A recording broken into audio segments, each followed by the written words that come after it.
Imagine a man who left behind his family, his wealth, his homeland, only to search for one thing, the truth. A man who traveled through lands, faced betrayal, endured slavery, and yet never gave up. His heart burned with one question: who deserves my worship?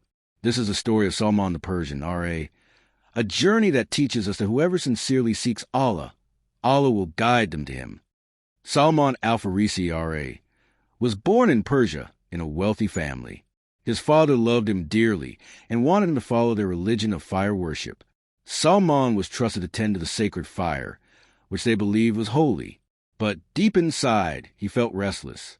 He would watch the flames and whisper to himself, "This fire, it cannot create. It cannot hear me. It cannot even keep itself alive without fuel. How can this be God?" One day, as he walked through his village, Salman passed by a small group of Christians praying in a church. Their worship was simple, humble, directed to the unseen God. His heart trembled. He asked them, "What is this religion you follow?" They replied, "We worship the one true God, the creator of the heavens and the earth." Salman thought to himself, "This is better than what we worship." His father, fearing he would abandon their faith, locked him up. But Salman's heart could no longer stay in chains. He escaped and traveled with Christian monks, seeking knowledge and truth. He went from one teacher to another, but each time death took his teacher away. Still, he refused to give up. Finally, one dying monk told him, "O Salman, there is no one left on this path, but the time has come. The final prophet will appear in the land of the Arabs. He will carry the religion of Ibrahim, pure and uncorrupted. Go there and seek him." Salman's heart raced with hope. He traveled towards Arabia with a caravan, but on the way, he was betrayed and sold into slavery.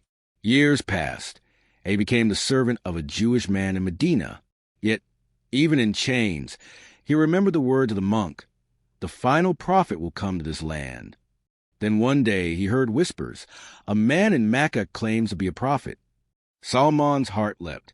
When the prophet Muhammad finally migrated to Medina, Salman hurried to meet him, but he wanted to be sure. He remembered the signs described by the monk.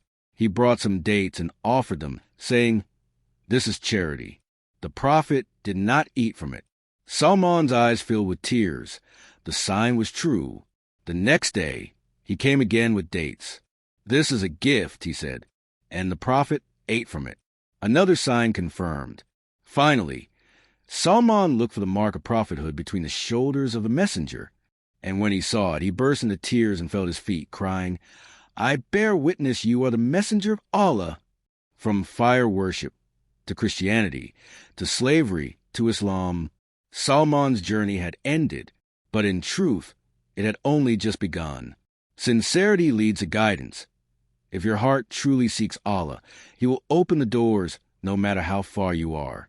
Salman was in Persia, but Allah brought him to Medina, patience and hardship. Salman faced betrayal, imprisonment, and slavery, yet he never gave up. This teaches us that truth is worth every sacrifice. Value of knowledge and teachers. Salman traveled from teacher to teacher. We too must seek knowledge with humility and dedication. Islam is universal. Salman was not Arab, yet he became one of the closest companions of the Prophet. Islam is for every heart, every nation. The story of Salman the Persian, R.A., is not just history. It is a mirror for our own lives. Maybe you feel lost. Maybe your heart is searching. Maybe you are carrying heavy chains of doubt, sins, or hardship. But remember this: if you turn your face sincerely to Allah, He will never abandon you. Salman crossed deserts and endured slavery just to find the truth. What about us when the Quran is already in our hands? Let us rise, let us return to Allah, and let us never stop seeking Him, because the one who seeks will always find.